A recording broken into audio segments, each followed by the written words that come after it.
Hallo zusammen, ich bin Katrin Erni von Swiss German Online und ich habe euch heute eingeladen für ein neuen Livestream zum Thema «Was sagst du dazu?». Hört ihr mich? Seht ihr mich? Ist alles in Ordnung? Ich glaube, die Übertragung hat angefangen. Es sollte alles gut sein, ja? Oh, der Peter ist da. Hallo Peter. Hallo Christiane. Hallo Rosa. Es freut mich, dass ihr da sind. Also du hörst mich, ist gut, Olivia. Schön. Woher habt ihr euch zugeschaltet? Schreibt doch mal, woher dass ihr da Schweizerdeutsch Livestream hören. Hallo Katja. Willkommen zurück bei unserem Livestream. Heute haben wir das Thema «Was sagst du dazu?». Eigentlich frage ich um eure Meinung. Was denkst du dazu? Oder was meinst du? Ja, und wir können auch sagen, was sagst du dazu? Was für einen Kommentar möchtest du dazu geben? Ja. Oh, der Peter ist wieder zu Polen. Christiane schreibt von Zürich. Oh, der Geri ist auch da. Hallo Geri. Freut mich. Schön, dass ihr da sind. Ich glaube, Rosa Ali schreibt von Luzern. Wunderbar. Das ist auch eine ganz schöne Stadt. Ich glaube, Geri, du hast nicht so viel Verspätung. Peter, du findest Livestream eine gute Idee. Ja, das ist etwas Neues. Und das ist schön, dass was man mit der Technik heute alles machen kann. Und Olivia ist zu Bern. Okay. Dann wenn wir das mal anfangen, unsere Technik brauchen. Schreibt fleissig. Ich habe eigentlich da nur Fragen. Was sagst du dazu? Der Geri schreibt aus Zürich. Ja, wunderbar. So wie Christiane, ja. Ich frage euch, was sagt ihr dazu, wenn wir jetzt wirklich anfangen mit dem Seminar? Der Geri nicht direkt aus Zürich, sondern aus Dübendorf. Genau, aber das ist auch rund Zürich. Okay. Komm, wir gehen auf Zermatt. Was sagst du dazu? Was denkst du von meiner Idee? Ist das eine gute Idee, auf Zermatt zu gehen? Komm, wir gehen auf Zermatt. Es ist so ein schöner Tag. Oder vielleicht heute müssten wir sagen, es ist ja schon sehr spät. Komm, wir gehen morgen auf Zermatt. Ja, das ist eine super Idee. Dir gefällt die Idee, Christian. Hast du Zeit? Die Olivia findet, Zermatt ist zu teuer. Ja, dort muss man mit dem Zug raufgehen. Du kannst nicht mit dem Auto rauffahren. Und Peter ist zu faul. Er will nicht zu viel laufen oder wandern. Am besten mit dem Glacier Express. Genau, das ist eine schöne Fahrt mit dem Glacier Express auf Zermatt. Quer durch die Schweiz, quer durch die Alpen. Ja. Hast du das schon einmal gemacht, Christiane? Bist du schon mit dem Glacier Express unterwegs gewesen? Die Olivia kann morgen nicht. Du kannst morgen nicht kommen. Zermatt ist zu hoch. Zermatt ist recht hoch. Also, es gibt Leute, die Zeit haben, um sich akklimatisieren auf dieser Höhe. Leider, ich bin auch noch nicht mit dem Glacier Express quer durch die Schweiz. Ich habe vielleicht Teilstrecken befahren mit dem Zug, aber nicht die ganze Sache im Panoramawagen. Ja. Dann muss man auf schönes Wetter warten, das ist auch gut. Und dann könnten wir auf Zermatt. Aber vielleicht ist ein Tag ein bisschen wenig, zum quer durch die Schweiz zu gehen, bis auf Zermatt rauf und wieder heim. Also ich glaube, ich würde sagen, das ist zu wenig Zeit in einem Tag. Ich komme mit, wenn wir zum Beispiel 2-3 Tage gehen.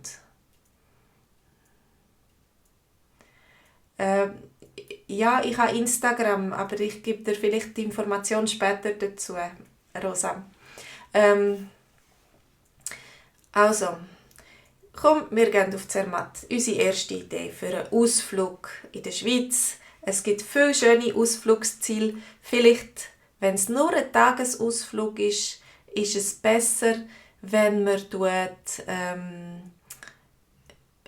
eine kürzere Reise machen, vielleicht auf Engelberg oder irgend in der Nähe, mehr wo wir sind. Ja, auf Grindelwald.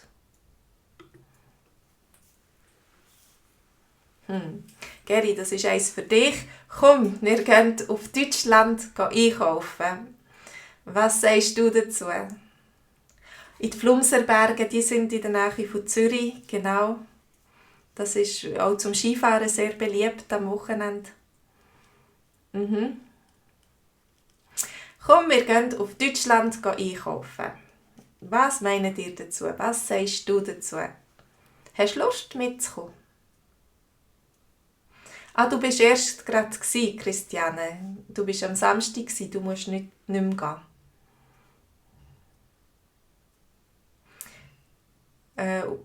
Christiane war auf Waldshut einkaufen. Also du gehst auch gerne auf Deutschland einkaufen. Am Samstag. Die anderen gehen ihr auch ins Ausland einkaufen. Findet ihr das eine gute Idee? Ja? Die Olivia tut nicht so gerne einkaufen. Vielleicht tust du lieber Sachen bestellen über Internet. Ja? Wieso tust du nicht gerne einkaufen? Ja, wir könnten auch fein essen auf Deutschland. Ich glaube, Waldshut ist vielleicht noch eine schöne Stadt. Die Olivia hat Migros lieber. Wir müssen unsere einheimischen Geschäfte unterstützen.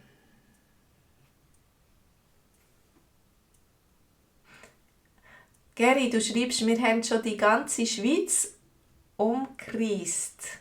Also du meinst, du bist schon in der ganzen Schweiz umgereist und du kennst viele Orte in der Schweiz? Oder hast du sie umgerissen? So reisen. Ich glaube, sehr wahrscheinlich meinst du umreisen. Ja, du bist schon in der ganzen Schweiz umgereist. Der Peter Beck hat sehr weit für ins Ausland zu gehen. Der geht nicht auf Deutschland einkaufen. Ja, wenn du zu Polen bist, je nachdem wo du bist, zu Polen ist es wirklich weit. Einkaufen ist zu viel Stress. Hallo Malvin. Du meinst, viele Schweizer gehen auf Konstanz einkaufen. Lohnt sich das?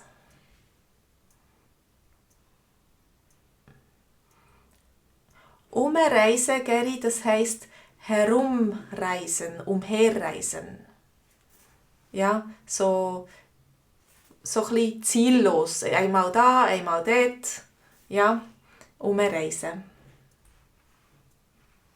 Katja, für dich ist es auch zu weit weg, auf Deutschland einzukaufen. Ja, ich wäre, glaube auch der Meinung, dort, wo ich bin in der Schweiz, es wäre mir zu schade um die Zeit, so weit zu fahren, um einkaufen. Ich würde lieber in der Nähe einkaufen. Genau, und ein bisschen mehr Zeit haben für die Familie oder etwas anderes. Hallo Sonja.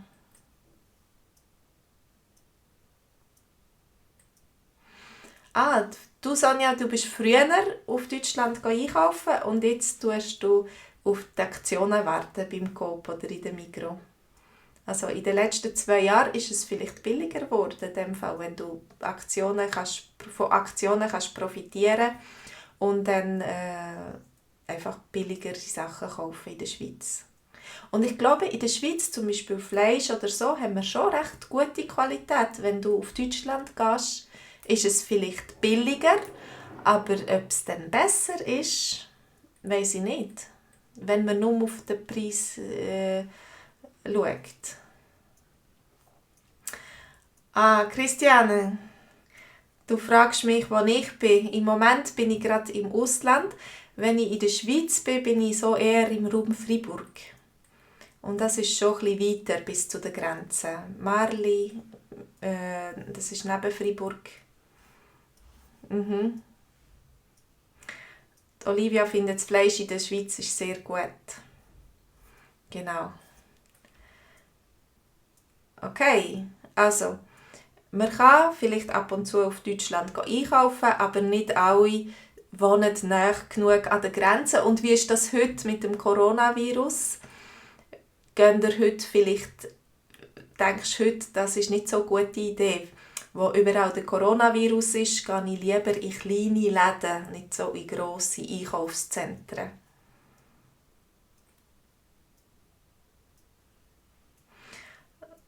Ja, Sonja, du denkst, das ist fast gleich teuer wie in der Migros im Edeka.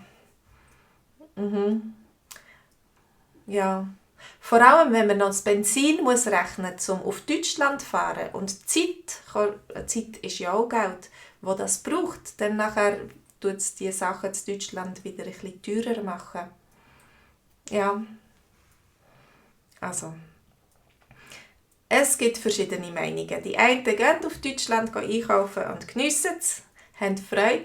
Vielleicht kann man einen Tagesausflug daraus machen und noch ein bisschen Zeit zusammen verbringen, etwas essen oder etwas ziehen. Und ja, das ist auch schön, wenn man zusammen Zeit verbringt. Kommt, wir gehen ein bisschen raus.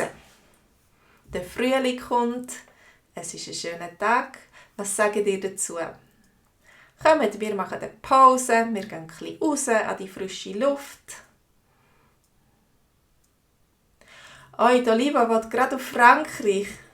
Man kann aber auch einfach voraus, vor der Tür, gehen spazieren, vielleicht in den Wald um die Ecke oder in den Park. Ja, ich habe jetzt nicht gemeint, gerade bis auf Frankreich. Aber wieso nicht auf Frankreich? Christian, du freust dich auch auf den Frühling. Mhm. Jetzt sind die ersten Blümchen am Blühen. Mhm. Du bist ein Sommermensch. Ich eigentlich auch. Frühling, Sommer, Herbst. Winter ist schön, wenn es Schnee hat. Und wenn es keinen Schnee hat, ist es so ein bisschen grau. Mhm. Und der Peter kann wieder Mountainbiken. Du würdest sagen, los geht's. Genau. Ab auf die Piste, ja. Wir müssen keine Minute länger mehr warten. Wir müssen vom Wetter profitieren und das Wetter geniessen. Christiane, du bist aus Brasilien zurückgekommen. Dort war es sicher schön warm. Habt ihr schönes Wetter gehabt? Wie viel Grad war dort?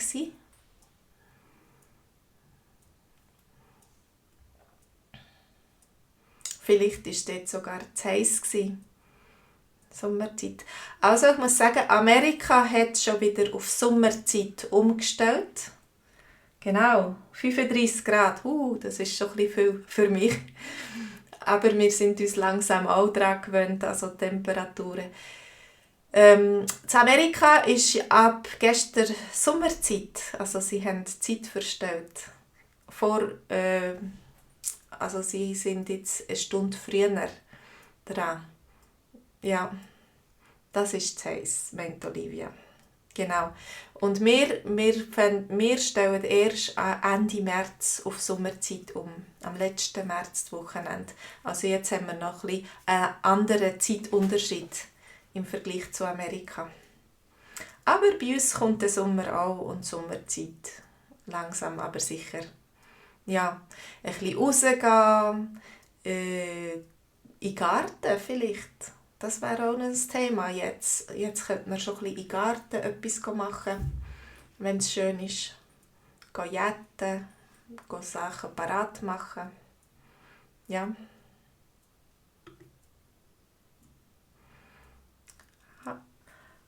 Hallo Hamada. Hallo Bas. Wir machen jetzt da Schweizerdeutsch. Oh, beim Geri daheim, das ist glaube ich zu Ungarn, gell?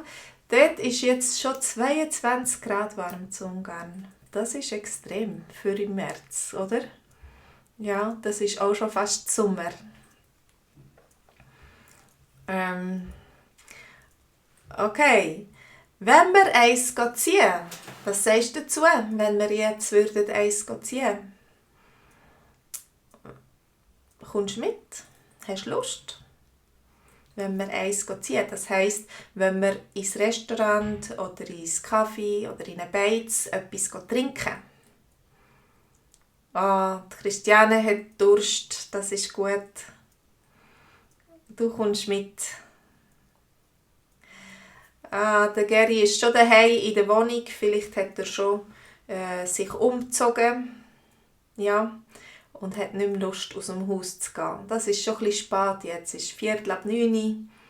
Es ist schon ein bisschen spät, zum Eis zu ziehen. Wenn es Freitag wäre oder Samstag oder so, dann wäre das kein Problem. Aber am Montagabend. Aber der Malvin kommt mit, auf jeden Fall. Super. Genau. Ein Aperol-Spritz würde Christiane bestellen, ja. Geri, das ist eine gute Frage. Wenn man ist eigentlich das heisst, ich möchte gerne eins ziehen, möchtest du nicht auch eins ziehen? Darum kann man fragen, wenn wir eins ziehen. Und das kann man so übersetzen, komm, wir gehen eins ziehen. Let's go for a drink. Ja, aber die Olivia nimmt Whisky mit Cola. Genau. Ja, das heisst, genau, wenn wir heisst wollen wir. Wenn wir sagen, wir wollen eins ziehen, dann sagen wir das ganze Verb. Wir wollen. Aber wenn wir umkehren und eine Frage machen, dann nachher schlucken wir die Endung und sagen wir nur noch wenn wir. Wenn wir eins ziehen.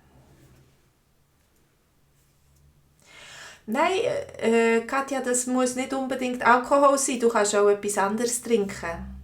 Du kannst eine Schorle nehmen oder Most. Wisst ihr, was Most ist? Apfelsaft. Ja? Ja. Geri, genau. Gehen wir eins ziehen oder wenn wir eins ziehen. Die Bedeutung ist ziemlich gleich. Ja. Aber nein, muss absolut nicht immer Alkohol sein. Also man könnte einen Kaffee trinken oder einen Tee oder Eiskaffee oder einen Shake oder was auch immer. Orangensaft oder Rüeblisaft oder ein Rivella, genau. Most. Nicht Mosch, Olivia, sondern Most. Most ist Apfelsaft. Oder eine Schorle wäre dann verdünnter Apfelsaft. Das ist auch gut. Und dann ist es ein bisschen weniger süß, wenn er mit Wasser verdünnt ist. Most, genau. Genau. Also, für die Durst haben, die sind eingeladen, jetzt eins zu ziehen mit mir. Virtuell. Im Moment geht es nur virtuell. Wir können noch keinen Drink geben durch einen Bildschirm. Ja, vielleicht kommt das noch einmal. Komm, wir gehen zusammen in den Schweizerdeutschkurs. Komm, wir gehen zusammen in den Schweizerdeutschkurs. Was sagst du dazu? Hast du nicht auch Lust? Oh, hallo Jean. Du möchtest gerne Apfelsaft. Genau, das ist Most, Malvin. Most ist Apfelsaft. Hallo. Walid. Ja. Hi, schön, dass du dazu gekommen bist. Wir sind da am Schweizerdeutschkurs. Hast du Lust, in den Schweizerdeutschkurs zu gehen? Komm, wir gehen zusammen in den Schweizerdeutschkurs. Was sagst du dazu? Oh, Christina findet das eine super Idee. Ja. Okay, Christiane, du findest das gut, die Sachen, die wir da machen. Das freut mich. Das hat dann Sinn, wenn es jemand anschaut. Genau. Mhm. Okay, also viel Spass im Schweizerdeutschkurs. Ist ein bisschen spät, genau, wenn wir jetzt schon 20 ab 9 Uhr, dann nachher müssen wir bald ins Bett, ja. Die Olivia kann nicht so viel mit Schweizer reden. Du kannst daheim laut wiederholen. Das ist cool, wenn du versuchen, das auszusprechen, wiederholen und dann kannst üben und später, wenn du auf die Straße gehst oder in den Laden oder mit Kollegen, ist es einfacher, dann das auch zu sagen, sich zu hören, auch, wie man laut redet. Also, der Peter hat schon ein Bier bestellt, oder was ist das? Ja, Prost, Peter. Okay. Und da, hey Leute, ich glaube, ich muss ins Bett. Wenn wir nicht ins Bett, was sagt ihr dazu? Kommt, wir gehen schlafen. Wir machen Feierabend. Der Geri möchte doch noch vor dem Schlafen eins ziehen. Man kann dem manchmal sagen, ein Bettmümpfeli am Abend vor dem Schlafen, wenn man noch etwas Kleines nimmt, dann kann das ein Bettmümpfeli sein, etwas Kleines zu essen, für die Kinder zum Beispiel.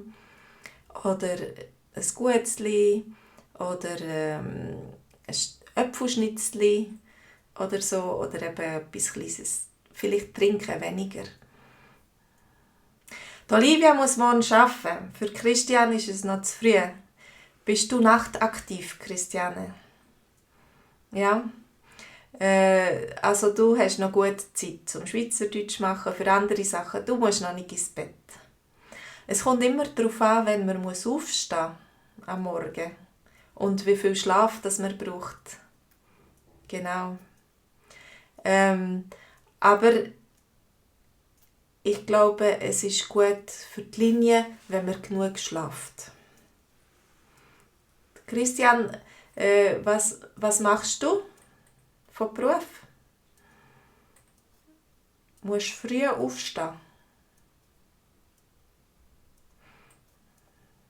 Ja? Also, ich glaube, ich muss ins Bett. Was sagt ihr dazu, wenn wir alle schlafen würden?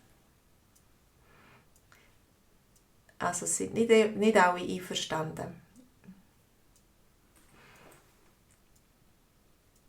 Bei der Uni Zürich, im HR, Human Resources, aha.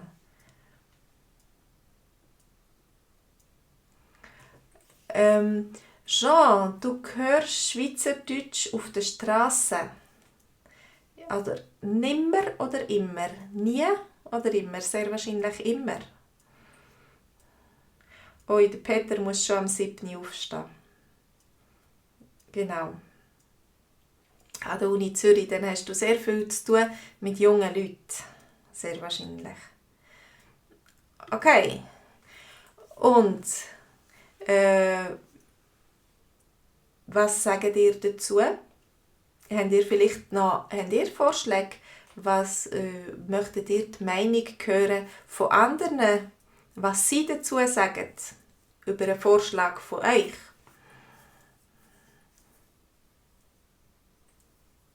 Der Peter geht am 11 Uhr schlafen.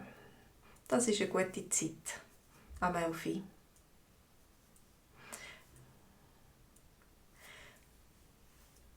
Zum Beispiel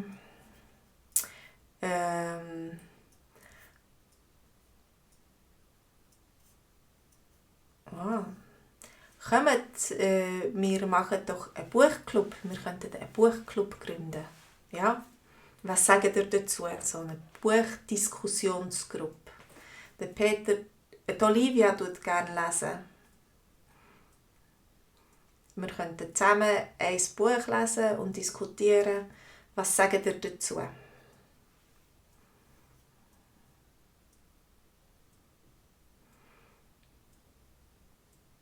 Das ist mega cool.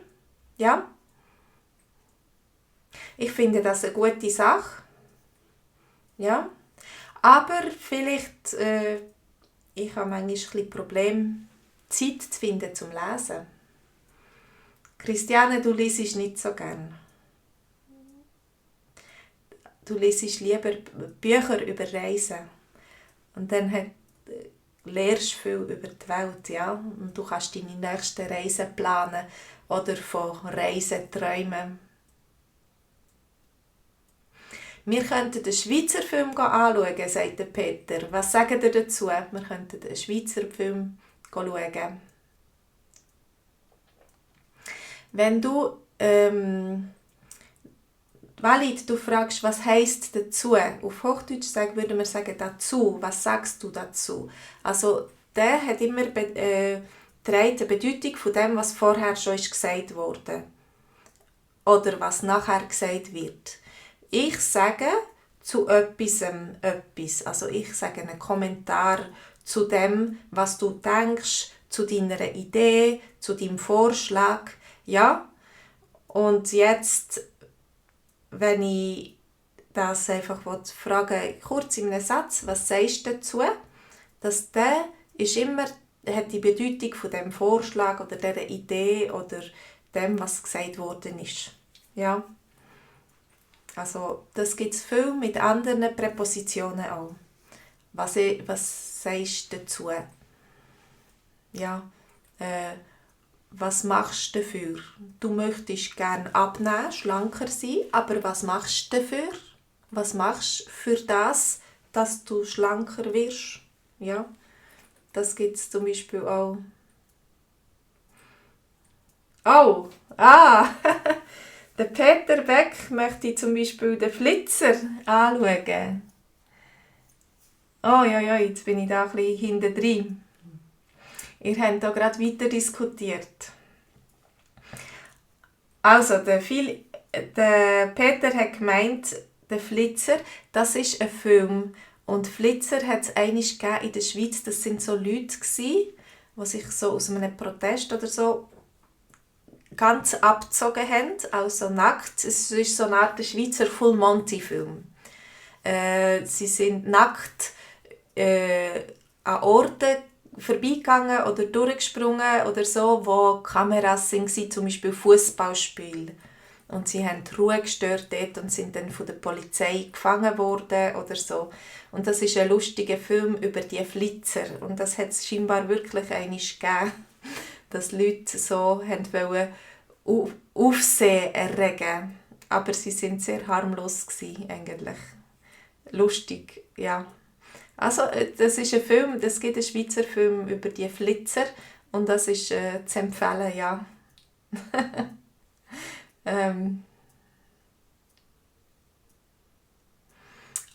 Sonja interessiert sich sehr für UFO. Und du schaust vor dem ins Bett gehen, an den Himmel rauf, ob du ein UFO siehst, ja? Ja, das ist eine Komödie, der Flitzerfilm. Genau. Ja, Malvin, du hast gesagt, Bücher lesen ist sehr wichtig. Also du würdest in meinen Buchclub kommen. Da kommst du viele Informationen über, man lernt viel, man kann über Geschichte viel lernen, über Psychologie kann man viel lernen, über Geografie kann man vielleicht viel lernen, je nachdem, über was das Buch ist. Ja.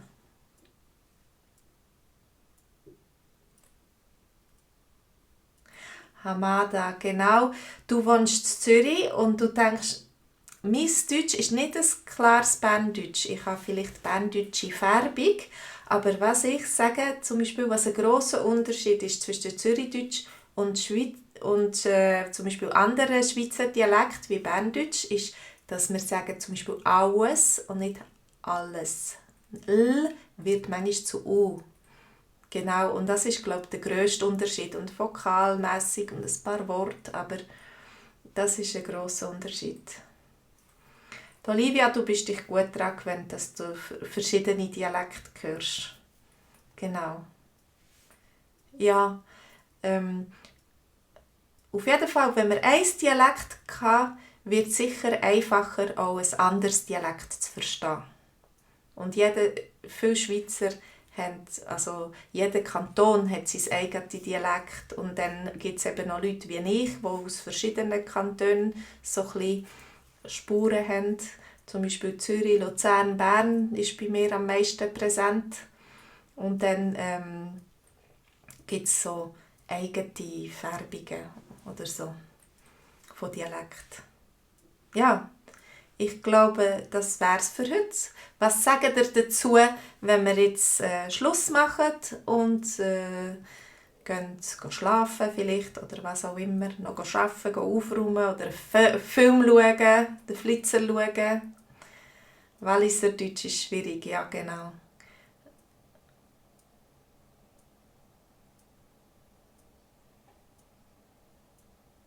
Oi, Sonja, du hast im Himmel über Bilach etwas Komisches gesehen.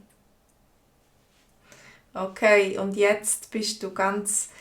Es hat dir den Ärmel reingenommen. Du bist fasziniert von diesen Sachen. Ja? Und du verfolgst jetzt das.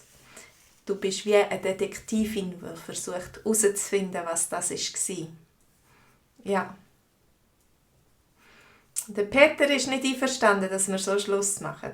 Der Gary meint aber doch, jetzt gehen wir pfusen. Ich glaube, deine Freundin wartet auf dich. Wann ist der nächste Livestream? Am 15. glaube ich. Also wir haben vor, so Livestream zu machen mit 100 Sätzchen oder so von Schweizerdeutsch. Habt ihr vielleicht schon gesehen. Da lade ich euch auch ganz herzlich dazu ein. Dann könnt ihr mit mir mitreden und diskutieren. Ja, am Sonntag. Am Sonntag in einer Woche. Genau. Und für die möchten einen Schweizerdeutschkurs regelmässig besuchen, gibt es am Dienstag und Donnerstagabend einen Kurs, wo ihr euch einschreiben könnt. Das ist ein Webinar, ähnlich wie da unser Livestream. Aber am Schluss gibt es die Möglichkeit, ihr müsst nicht, aber es gibt die Möglichkeit, dass ihr auch ein bisschen reden und etwas sagen. Genau. Deine Freundin Geri macht auch mit. Wunderbar. 100 Wörter ist viel, ja, dann müssen wir schauen. Das ist vielleicht ein bisschen ein Marathon. Müssen wir schauen, wie das geht. Das ist eine neue Herausforderung. Eine neue Herausforderung. Ja. Also Hamada, du gehst arbeiten und schlafen und arbeiten vielleicht. Sehr wahrscheinlich zuerst schlafen, oder? Und nachher arbeiten oder jetzt arbeiten noch. Der Jean, der schaut den Film auch mit der Frau anschauen, ein Livestream. Wunderbar. Dann sagen wir einen Gruß. Ja, gut. Ihr könnt alle gerade Schweizerdeutsch reden. Und auf Melvin wartet seine Freundin im Traum. Und Geri, seine Freundin, ist auch aus Ungarn. Also sie tut auch ein bisschen Schweizerdeutsch lernen. Sehr wahrscheinlich. Sie ist Ungarin. Wunderbar. Also ganz liebe Grüße alle. Bleibt gesund. Habt Sorge zu euch. Und bis zum nächsten Mal. Nächsten Sonntag am 9. Uhr gibt es einen Livestream, einen langen. Ihr könnt etwas zum Trinken nehmen, dass ihr dann nicht zu fest Durst bekommt. Und euch wappnen und parat machen für den nächsten Livestream in einer Woche. Macht's gut. Tschüss zusammen.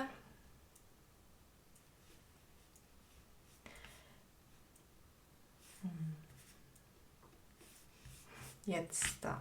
Oh.